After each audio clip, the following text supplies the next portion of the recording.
No, Sophia. You humiliated yourself. I'm just handling the logistics. That's what I do. I'm a project manager, remember? I manage projects. Turns out, dismantling a life is just another project. This single moment encapsulates Marcus's complete emotional evolution. He's transformed his devastation into cold, calculated efficiency. The line is brutal in its simplicity. He's reduced their entire relationship, her betrayal, and the wedding cancellation to mere logistics. The phrase, dismantling a life is just another project, is particularly chilling because it shows he's not falling apart. He's methodically deconstructing everything they built with the same professional competence he'd use for any work assignment. It's the perfect fusion of his profession, project manager, with his personal crisis, turning his greatest strength into his most effective weapon. The paragraph also captures the story's central theme. When someone shows you who they really are, the most powerful response isn't rage or begging. Hey everyone, welcome back to the channel. Before we dive into today's story, make sure you hit that subscribe button and drop a like if you enjoy stories about karma, betrayal, and ice-cold revenge. Trust me, you won't want to miss how this one unfolds. The invitation cards arrived on a Tuesday afternoon. Marcus would remember this detail for the rest of his life. Not because Tuesdays held any special significance, but because it was the last day he believed in the fairy tale he'd been living. Sunlight poured through the floor-to-ceiling windows of the townhouse they'd purchased 6 months earlier in Portland's Pearl District, the kind of achingly beautiful light that makes dust particles look like tiny angels dancing in the air. Marcus had just conquered the final boss battle of furniture assembly, an unnecessarily complicated Swedish bookshelf that came with instructions apparently translated by someone who'd never seen furniture before. The smell of freshly brewed Ethiopian coffee mixed with the scent of wood shavings. If contentment had a scent, this was it. Sophia sat at their dining table, which looked less like a place to eat and more like mission control for Operation White Dress. Wedding binders formed a small fortress around her, fabric samples in 17 shades of cream that all looked identical to Marcus created a rainbow of beige. She was writing names on invitation cards in her signature calligraphy, the one skill, she often joked, that her otherwise useless mother had actually taught her. "Look at this, babe," Sophia said, holding up a card like it was the Holy Grail. "Mr. and Mrs. Patterson, we're really doing this." Marcus walked over, brushing sawdust off his jeans onto the hardwood floor he'd spend 20 minutes sweeping later. He kissed the top of her head. Her hair smelled like that expensive shampoo she loved, something with mango and shea butter that cost more than his gym membership. 15 days, he said with a grin. 2 weeks and change, then you're officially stuck with me. Sophia smiled, but Marcus noticed something off about it. The smile didn't quite reach her eyes, like a photo that's been slightly out of focus. He'd noticed this lately, a distant look, like she was mentally calculating something in another room. Being a project manager for a tech startup, Marcus understood stress. He figured it was just the pressure of coordinating 200 people, a venue, a caterer, and Sophia's nightmare of a mother. "I was thinking," Sophia said, her voice carrying that particular lightness people use when they're trying to sound casual about something they've overthought, "maybe we should set up a kids' table after all. My sister's twins have the energy of caffeinated squirrels." "Whatever you think is best," Marcus replied, heading to refill their coffee mugs. "You're running this operation. I'm just the guy who shows up in a tux and cries on command." This was their rhythm, the comfortable silences punctuated by gentle teasing, the shared projects, the inside jokes about Sophia's inability to keep plants alive, and Marcus's suspicious relationship with his fantasy football league. They'd built this life together over 4 years, the relationship, the home, the future. It felt as solid as the foundation of the townhouse itself. Marcus had no idea that foundations, no matter how solid they appear, can have cracks invisible to the naked eye. That night, the foundation didn't just crack, it collapsed entirely. But Marcus wouldn't discover this until he was already in bed, reading a thriller novel on his tablet, completely unaware that he was about to become the main character in a nightmare of his own. What will Marcus discover in bed that night? Marcus was 3 chapters into a mediocre thriller about a detective with a drinking problem when Sophia entered their bedroom. She'd been quiet all evening, claiming a headache, the universal excuse that means either I actually have a headache or I'm about to blow up your entire life. Tonight, it was definitely the latter. She didn't change into her pajamas, didn't go through her elaborate skincare routine that involved more products than a small pharmacy. Instead, she sat on the edge of their bed, her back to him, the mattress springs creaking under her weight like they were protesting what was about to happen. "Marcus," she said, her voice small and tight, like someone trying to confess to a crime they're not quite ready to admit. "We need to talk." 4 words. 4 simple words that have destroyed more relationships than infidelity, financial ruin, and disagreements about whether Die Hard is a Christmas movie combined. Marcus set his tablet down on the nightstand. His heart performed that peculiar gymnastic routine it does when your brain senses danger but hasn't quite identified the threat, like hearing a strange noise in a dark basement. "Okay," he said slowly. "What's up? Is it the venue again? Because I can call them tomorrow and—" "It's not the venue." Sophia took a breath so sharp and ragged it sounded like she was surfacing from underwater. "It's everything." Marcus sat up straighter, his back against the headboard. "What do you mean, everything? Talk to me, Soph." She turned to face him, and in the dim glow of his tablet screen, Marcus saw that her face was streaked with tears. His first instinct was to reach for her, to comfort her, to fix whatever was broken, but something stopped him, an invisible wall that hadn't been there that morning. "I can't do this," Sophia whispered, and each word landed like a physical punch. "I'm so sorry, Marcus. I can't marry you." The world didn't explode. It didn't shatter into a million pieces like in the movies. It simply stopped. The ambient noise of their home, the hum of the refrigerator, the distant sound of traffic, the neighbor's dog barking, all of it faded into white noise. There was only the sound of Marcus's own blood rushing in his ears. "What are you talking about?" His voice was eerily calm, the kind of calm that comes right before a complete emotional breakdown. "Is this cold feet? Because that's completely normal, Soph. Everyone says—" "It's not cold feet." She shook her head, tears falling faster now, and Marcus had the bizarre thought that she looked like an actress in a prestige drama. "I'm not in this. Not really." "Not in this?" Marcus repeated, the words feeling alien in his mouth. "We bought a house together. We have joint bank accounts. We sent out 200 invitations. Your heart seemed pretty in this when we were signing mortgage papers." "I know." Sophia's voice cracked, rising in pitch like a balloon losing air. "I thought I was over him. I really did. But every time I look at these invitation cards, every time we taste test cake, every time I think about our first dance, I don't think about you and me. I think about him." Him. 1 word, 3 letters, infinite implications. There was only one him that could make Sophia sound like this. Ryan. The ex with the motorcycle, the devil-may-care attitude, and the emotional maturity of a teenager who just discovered existentialism. The ex who had shattered Sophia's heart 3 years ago, whose ghost Marcus had spent their entire relationship carefully exercising like a patient therapist dealing with particularly stubborn trauma.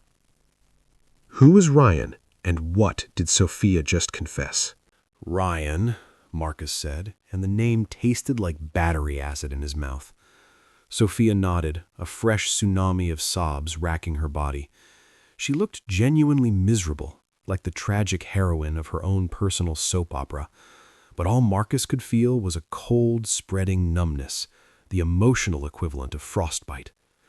He reached out a few months ago, Sophia said between sobs, and Marcus noted with detached fascination that she was still trying to make this sound accidental, like she'd tripped and fallen into an emotional affair.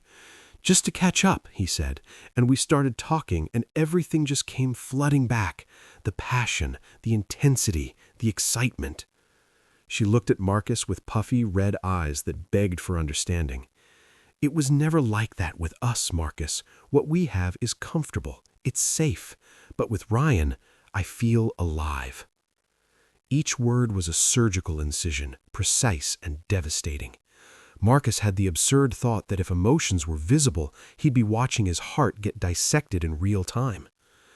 So let me get this straight, Marcus said, his voice still maintaining that eerie calm, the kind of calm people have right before they do something crazy, like quit their job or shave their head.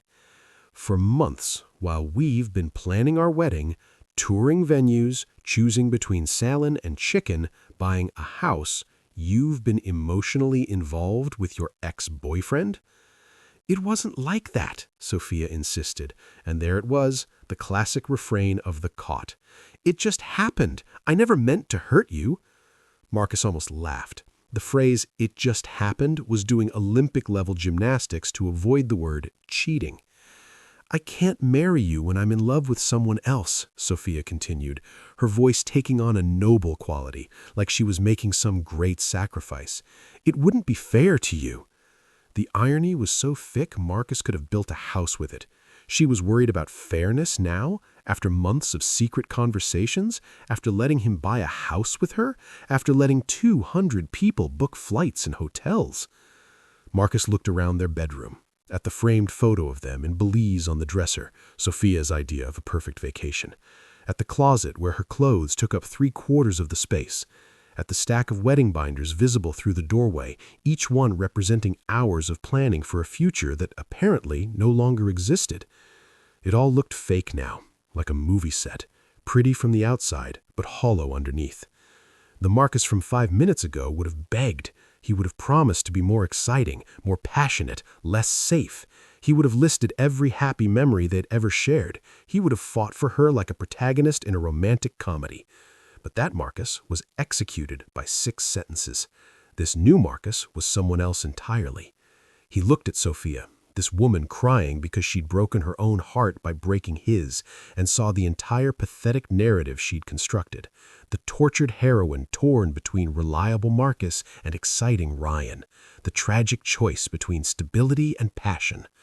And Marcus realized something that would change everything.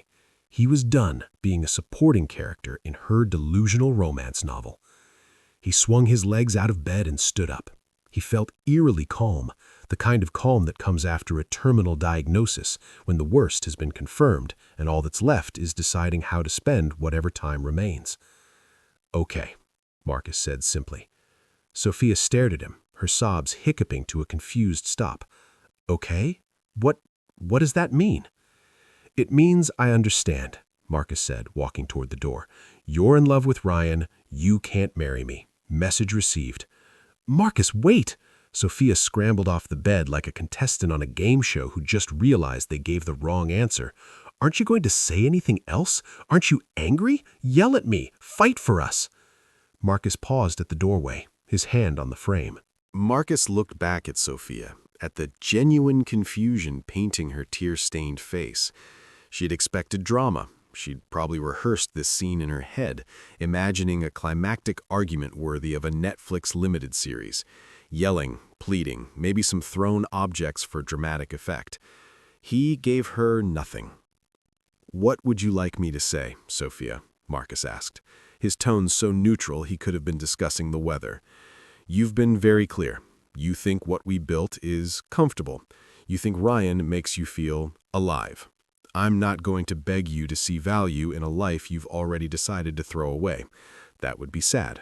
And I'm many things, but I refuse to be sad over someone who's been auditioning for my replacement while I was picking out wedding cake. The words hung in the air like smoke. Sophia's face crumpled in a way that might have moved him yesterday. But don't you love me? I loved the person I thought you were, Marcus said, That person apparently doesn't exist. So no, Sophia, I don't love you. I love a fiction, and I'm not interested in fiction anymore. He turned and walked down the hallway toward the guest room, the hardwood floor cool beneath his bare feet. Behind him, he heard a choked cry, but he didn't look back. Looking back was for people who still had hope. Marcus had something better than hope. He had clarity. The demolition had begun. Marcus didn't sleep. He sat in the guest room's armchair, the expensive one Sophia had insisted they needed even though they already had 4 chairs in the living room, and watched the digital clock on the nightstand flip from 11:59 p.m. to 12 a.m. His wedding day was now 14 days away. The thought didn't fill him with dread or sadness. It was simply a logistical problem requiring a solution, like a bug in code that needed fixing. The initial numbness had given way to something sharper, crystalline clarity. There was no room for grief. Grief was a luxury for future Marcus. Present Marcus had a project to manage, the systematic dismantling of a shared life. At 7:02 a.m., he heard the master bedroom door open and the shower start. Marcus waited until the water stopped, then emerged from the guest room. Sophia was in the kitchen, looking like death warmed over. Puffy eyes, red nose, wrapped in her bathrobe like it was armor. She looked at him with a silent question written all over her face. "Have you changed your mind? Will you fight for us now?" Marcus walked past her to the coffee maker without a word. "Marcus?" Sophia began, her voice fragile as spun glass. "I need to make some calls," Marcus said, his tone so neutral he could have been discussing the weather. "You've been very clear. You think what we built is comfortable. You think Ryan makes you feel alive. I'm not going to beg you to see value in a life you've already decided to throw away. That would be sad. And I'm many things, but I refuse to be sad over someone who's been auditioning for my replacement while I was picking out wedding cake." He walked into his home office. The door closed with a definitive click.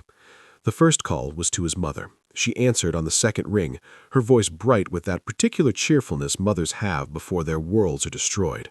"Marcus, good morning, honey. Your father and I were just finalizing the seating chart for the rehearsal dinner. Should we put your college friends near the bar or away from it?" Marcus took a breath. There was no gentle way to do this. Like removing a bandage, it was better done quickly. "Mom, the wedding's off." A beat of stunned silence. Marcus could practically hear his mother's brain short-circuiting. "What? What do you mean off? Did something happen to the venue? A flood? A fire? Please tell me someone didn't die." No one died. Well, the relationship died. Sophia's in love with someone else, her ex, Ryan. She can't go through with the wedding. Another silence, longer this time. Marcus heard his father's voice in the background asking what was wrong. "Oh, sweetheart." "Oh, Marcus, I'm so sorry. Where are you? Do you want us to come over? Your father can drive." "I'm fine. I'm at home. And no, please don't come over. I have a lot to handle." "We can help you, honey." "Mom," Marcus said, his voice firm enough to cut through steel. "Mom," Marcus said, his voice firm enough to cut through steel. "I need you to tell Dad, and I need you to let me handle this my way. There's nothing to discuss. It's over. I'll call you later." He hung up before she could protest further. The finality of it settled in the room like dust after an explosion. Marcus opened his laptop and pulled up the master wedding spreadsheet, his crowning achievement in project management. Color-coded tabs, hyperlinked vendor contacts, a timeline so detailed it would make military strategists weep with envy. He'd spent hours on this beautiful, organized masterpiece. Now it would serve a different purpose, the blueprint for total annihilation. Marcus cracked his knuckles and got to work. First call, the venue coordinator, a woman named Patricia who'd been aggressively cheerful throughout the entire planning process. "Patricia, it's Marcus, Chen. Regarding the booking on the 23rd, I need to cancel." "Oh no! Is everything all right? Do you need to reschedule?" "No rescheduling. The wedding's off. The bride's in love with her ex-boyfriend. Just send me the invoice for cancellation fees." A pause. "Oh, my. I'm so sorry. No need to be sorry. Just business. Email the invoice. Thanks, Patricia." Click. Marcus moved down the list with the efficiency of a man possessed.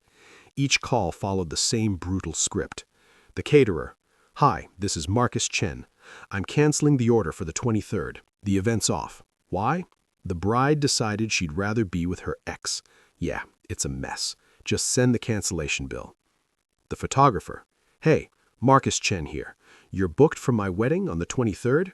Consider yourself unbooked. The bride called it off for another guy. I know, right? Total disaster. Send the invoice. The DJ. Yeah, hi, Marcus Chen. Wedding on the 23rd? Not happening anymore. Bride's in love with someone else. No, I'm not kidding. Yes, it sucks. Just bill me whatever you need to. Marcus was mercilessly, surgically honest. He used phrases like called it off and in love with her ex like a scalpel, cutting through any potential awkwardness. His bluntness served two purposes. It preempted questions, and, more importantly, it meant Sophia couldn't control the narrative. By the time gossip spread, and it would spread like wildfire in their social circle, everyone would know exactly what happened and who was responsible. Around noon, Marcus emerged from his office to refill his water bottle. Sophia was on the couch, wrapped in a blanket despite it being 75 degrees outside, staring at her phone with the expression of someone who just watched their life implode. The photographer just texted me, she said, her voice hollow. She said she was sorry to hear about the cancellation. How does she already know? I told her, Marcus said, filling his water bottle with the calm of a man discussing the weather. You told her? Sophia's voice rose an octave. What did you say? The truth. Marcus turned to look at her, and for the first time since last night, he saw something new in her eyes. Shame. I said the bride is in love with her ex-boyfriend, and the wedding is off. Seemed like the most efficient way to avoid confusion. Sophia's face crumpled like a paper bag. You didn't have to tell them that. You're humiliating me. A cold smile touched Marcus's lips, the kind of smile that doesn't reach the eyes because there's nothing warm left to reach them. No, Sophia, you humiliated yourself. I'm just handling the logistics. That's what I do. I'm a project manager, remember? I manage projects. Turns out, dismantling a life is just another project. He walked back into his office, leaving Sophia on the couch looking like she'd been hit by a truck. Next call. A real estate agent he knew from his industry networking group. Hey, Tom? Marcus Chen. Yeah, good to hear from you too. Listen, I need to sell a house. Fast. Like yesterday fast. Tom, the real estate agent, was the kind of guy who could sell ice to someone living in Antarctica. He also asked exactly 0 personal questions, which was why Marcus liked him. I can list it as is, furnished, everything, Marcus said. I want it sold in under 2 weeks. Price it aggressively. I don't care about maximizing profit. I care about speed. Done, Tom said. I'll have the paperwork ready by tomorrow morning. Next, Marcus called a storage unit facility and booked the largest unit they had. Then he started making piles. His stuff, her stuff, shared stuff that he didn't want anymore. The shared stuff pile was alarmingly large. 4 years of accumulated life. Kitchen gadgets they'd bought together, furniture they'd assembled together, decorations they'd chosen together. All of it felt contaminated now. Marcus worked until the sky outside turned from blue to orange to black. When he finally emerged from his office at 9 p.m., the townhouse was silent. Sophia was gone, probably to a friend's place, or maybe to Ryan's apartment to celebrate her freedom. Marcus didn't care enough to wonder. He stood in the living room surveying the scene. The invitation cards were still on the dining table, a monument to a future that no longer existed. Marcus picked one up. Mr. and Mrs. Patterson. He didn't crush it, didn't rip it up in a dramatic gesture. He simply dropped it in the recycling bin. It was just paper. All of this, the wedding, the relationship, the plans, had just been expensive paper. The grief was there, waiting for him, like a dark ocean beneath a sheet of ice. But Marcus wouldn't let himself fall through. Not yet. For now, there was only the next task, the next call, the next box to pack. He was disappearing from this life, piece by piece, and it felt surprisingly liberating. 1 week later, Marcus moved into a temporary furnished apartment across town. It was aggressively beige and smelled like carpet cleaner. But it had one crucial quality. Sophia had never been there. No memories haunted the walls. No ghost of their relationship lurked in the corners. The grief finally broke through the ice. For 3 days, Marcus let it happen. He sat in the dark. He didn't shave. He ate Chinese takeout for every meal and watched an entire true crime documentary series without retaining a single fact. He allowed himself to feel the full, crushing weight of the betrayal, the anger, the sadness, the humiliation of being the guy who got dumped 2 weeks before his wedding. And then on the 4th day, he woke up, took a shower, shaved, and decided he was done grieving. The house sold in 9 days. Tom wasn't kidding about his skills. Marcus had priced it to move, and it moved fast. After the mortgage was paid off, the profit was split exactly down the middle per their agreement. Marcus transferred Sophia's half with 0 notes, 0 messages, just a clean, cold wire transfer. The last financial thread between them severed. But Marcus wasn't done yet. His tech company had offices in 12 cities across the country. Marcus requested a transfer to the Austin branch, a city he'd always loved, but Sophia had dismissed as too hot and too weird. His request was approved within 48 hours. Apparently, good project managers were in high demand everywhere. Marcus used what remained of his honeymoon fund, originally earmarked for 2 weeks in New Zealand, as a deposit on a modern loft in downtown Austin. High ceilings, industrial windows, a view of the city lights. It was the opposite of the cozy Portland townhouse he'd shared with Sophia. It was perfect. He blocked Sophia's number. He deleted his social media accounts and created new ones under slightly different names. He was a ghost, building a new haunt 1,200 miles away from the wreckage of his old life. But the story wasn't over, because karma, as it turns out, has impeccable timing. What happened to Sophia after Marcus left? The information about Sophia's downfall didn't come from Sophia herself. It came in scattered fragments from a mutual friend named Jessica, someone Marcus had forgotten to block in his social media purge. 3 weeks after Marcus moved to Austin, his phone buzzed. Jessica, 2:47 p.m. Hey Marcus, heard you moved to Texas. Hope you're doing okay. Things are messy here. Sophia and Ryan lasted about 5 weeks. Marcus read the text while sitting on his new balcony drinking a craft beer from a local Austin brewery. He felt absolutely nothing. No satisfaction, no vindication. Just a mild curiosity, like reading about a minor celebrity's breakup. He didn't reply. Jessica, 1 week later. Okay, so apparently Ryan told Sophia he's not built for monogamy, said the whole drama of stealing someone's fiancé was exciting, but now that it's real, he's bored. He's already seeing someone else, a 22-year-old yoga instructor. I can't make this up. Marcus took a sip of his beer and watched the Austin sunset paint the sky orange and purple. The irony was so perfect it was almost poetic.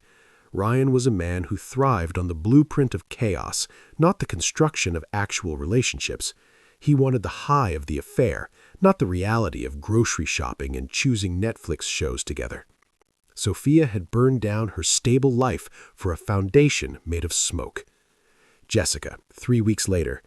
Dude, it's bad. Sophia had to move back in with her mom.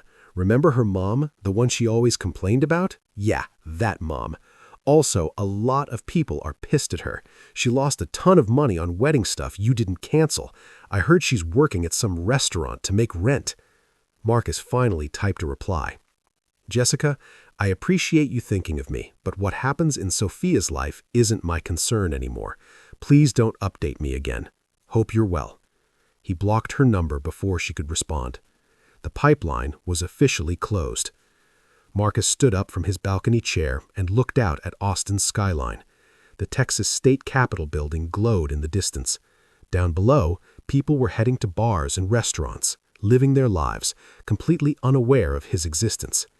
The karma was perfect, and Sophia had engineered it entirely herself. She'd been discarded exactly the way she'd discarded Marcus. The passion and intensity she'd craved had burned her to ashes. The comfortable, stable life she'd mocked was the very thing she now desperately needed. Her reputation was in tatters, her finances were a disaster, and she was living in her childhood bedroom, surrounded by the ghosts of her own terrible decisions. Marcus felt no triumph, no satisfaction. The feeling was something deeper than that. complete and utter indifference. Her suffering wasn't his victory. His victory was this view, this peace, this new life built on the solid foundation of his own self-worth, a foundation Sophia had proven herself unworthy of sharing. The chaos was hers, the silence was his, and Marcus preferred the silence. The silence in Marcus's new life became a canvas. He filled it with the sounds of a city he was learning to love, the distant sound of live music from 6th Street, the hum of downtown traffic, the occasional howl of coyotes from the greenbelt trails. He built a new routine.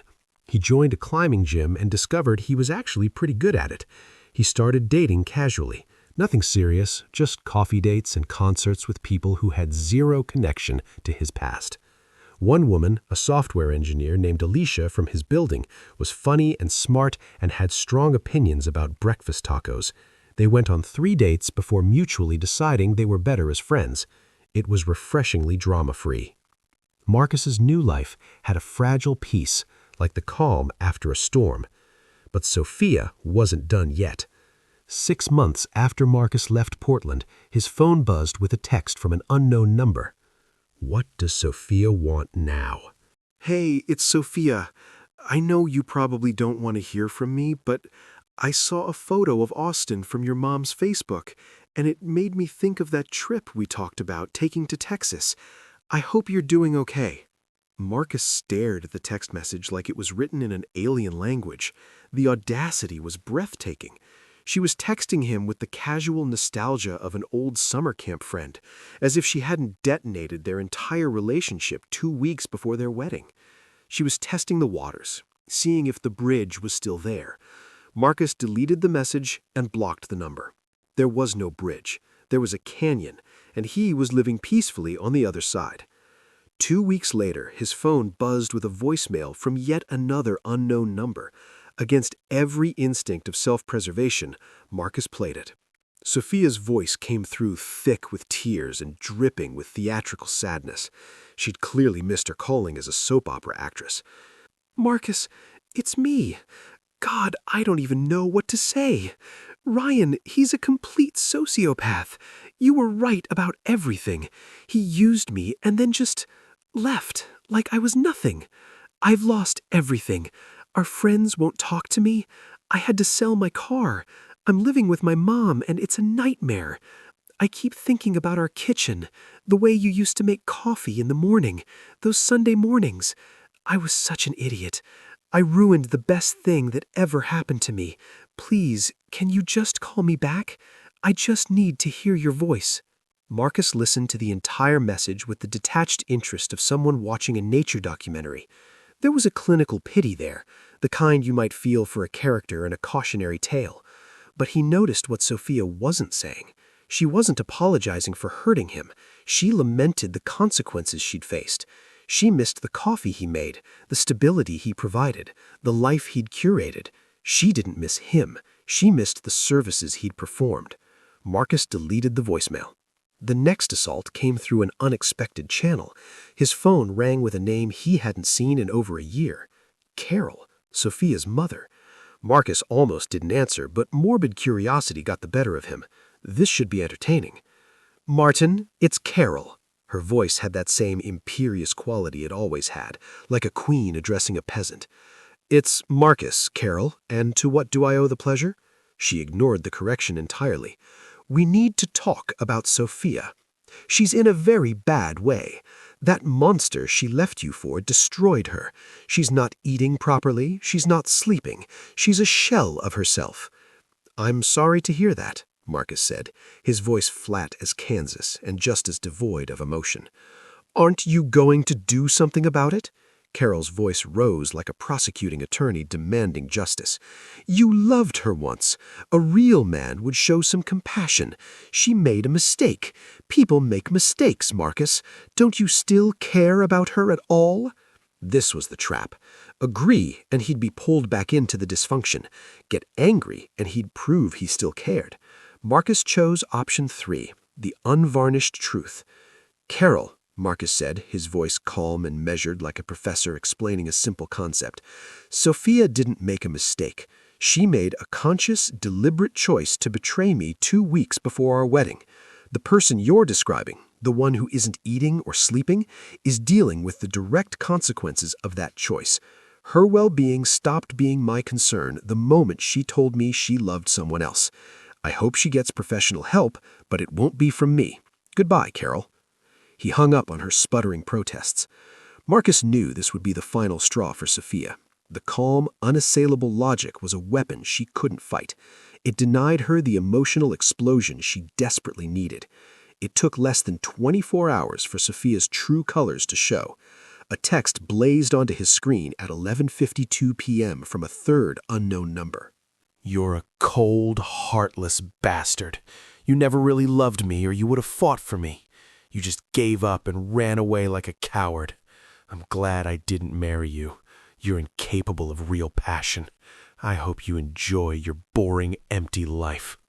There it was, the mask completely off. Sophia had rewritten history entirely. In her delusional narrative, Marcus was the villain for not begging her to stay after she confessed to loving another man. He was the coward for not fighting for a relationship she'd already demolished with her own hands. The mental gymnastics were Olympic level. Marcus didn't block the number. He simply deleted the message. Sophia had played her final card, and it was a joker. She had no power left. 1 year to the day after signing the house sale papers, Marcus's company sent him back to Portland for a major client presentation, his first time back since the move. The city felt smaller somehow, like a jacket he'd outgrown. The presentation was a massive success. Marcus landed a $2 million contract and got a handshake from the VP. As he packed his laptop, his phone buzzed. His lawyer. The final paperwork from the house sale, some tax document they'd missed, was ready for signature. He could sign electronically or stop by the office downtown before his flight. Marcus chose to stop by. He wanted every last thread severed with surgical precision. Walking out of the lawyer's office, documents signed and filed, Marcus felt a profound sense of closure. The chapter was officially, legally, completely over. On impulse, he decided to grab coffee from the place he and Sophia used to visit on Sunday mornings. Not for nostalgia, more like an exorcism, a final goodbye to a ghost. He was standing at the counter waiting for his order when he smelled it. That familiar mango and shea butter shampoo scent, now mixed with something cheaper and stale cigarettes. "Marcus." He turned. Sophia stood there, and the transformation was startling. She looked worn in a way that had nothing to do with age and everything to do with bad decisions. Her clothes were trendy but clearly cheap fast fashion knockoffs of her old style. Her eyes had a desperate, hungry quality. The vibrant, confident woman he'd proposed to was gone, replaced by someone harder and more frantic. "Sophia," said Marcus neutrally, like acknowledging a former coworker. I can't believe it's you." She clutched her purse strap like a lifeline. "My mom mentioned you were in town for work. I was hoping I'd run into you." Marcus seriously doubted that was coincidental. "Well, here we are." "Can we talk, just for a minute, please?" The plea in her voice was raw and desperate. Marcus checked his watch. His flight wasn't for 3 hours. He felt no anxiety, no anger, just a weary desire to close this final chapter. 5 minutes. They took a small table in the corner. Sophia clutched her latte with both hands like it was the only thing keeping her grounded. "You look good," she said, her eyes scanning him hungrily. Marcus was wearing a tailored suit. He was tanned from weekend hikes and rock climbing. His posture was no longer that of a man carrying the weight of a failing relationship. He looked exactly like what he was, successful, healthy, and at peace. "Thank you," Marcus said simply. "You wanted to talk." The dam broke. It was clearly a rehearsed monologue, full of self-pity and desperation. "My life is a disaster, Marcus, a complete disaster. I lost my job at the marketing firm. I'm waiting tables at some sports bar. Ryan maxed out my credit cards before he left. Did you know that? He was a con artist. I'm living with my mom in my old bedroom, and it's humiliating." Sophia continued her monologue, words tumbling out like water from a broken pipe. I see our old friends sometimes and they look at me with pity, or worse, they avoid me completely. I lost everything. My job, my friends, my home, you. She looked at Marcus with eyes that begged for salvation. You were my real life. I was an idiot, a scared, stupid idiot. We can start over, can't we? We can get back what we had. I know I don't deserve it, but please, Marcus, please. Marcus took a slow sip of his black coffee. He let her words hang in the air, let her see that they had absolutely zero effect on him. It was like watching rain hit a window, visible but completely unable to touch him. Sophia, Marcus said finally, his voice calm and firm like a teacher explaining basic math to a confused student. What we had is a memory, and honestly, not a particularly good one. You see, you didn't just break my heart 2 weeks before our wedding. You showed me that the woman I loved was a complete fiction. The real you was capable of a level of cruelty and selfishness I couldn't have imagined. Sophia opened her mouth to protest, but Marcus held up a hand, not aggressively, just with definitive finality. And for that, I'm actually grateful. It forced me to build a life I genuinely love, a life that isn't constructed on the shaky foundation of someone else's whims and emotional instability. I don't hate you, Sophia. I don't wish you harm, but I also don't think about you. You're a closed file, a lesson learned, a cautionary tale I tell myself when I'm tempted to ignore red flags. Tears welled in Sophia's eyes, tears of frustration now, not sadness. So that's it? After everything, you're just going to be this emotionless robot? Marcus almost smiled. Almost. No, I feel plenty. I feel the sun on my face when I'm hiking in the Texas Hill Country. I feel satisfaction when I close a major deal. I feel excitement about my future. I feel happy when I'm trying new restaurants or exploring a new city. I've just consciously chosen to stop feeling anything for you. And honestly, that choice improved my life immeasurably. He stood up, pulling his carry-on bag over his shoulder. He placed a $10 bill on the table for his coffee, exact change, no tip needed since he'd ordered at the counter. I have a plane to catch. I hope you figure things out, Sophia. I genuinely do. But whatever you're looking for, whatever healing you need, it won't come from me. Goodbye. Marcus turned and walked out of the coffee shop. He didn't look back. Looking back was for people who still had unfinished business. His business was finished. The flight back to Austin took 2 hours and 43 minutes. Marcus watched the landscape change beneath him, the green of Oregon giving way to the browns and reds of the Southwest. By the time he landed, the sun was setting over the Texas Hill Country, painting the sky in shades of orange and purple that looked almost artificial. His Uber dropped him off at his loft. Marcus took the elevator up, unlocked his door, and walked straight to the balcony. The Austin skyline glittered below him. In the distance, the hills rolled away into darkness. Somewhere out there, live music was starting on 6th Street. Somewhere, people were falling in love and falling apart. Somewhere, new stories were beginning while old ones ended. Marcus cracked open a local beer and took a long drink. Sophia was already a ghost, and Marcus had stopped believing in ghosts a long time ago. The chaos was hers to keep, the peace was his to enjoy. And somewhere in the universe, karma smiled, checked off another completed delivery, and moved on to its next assignment.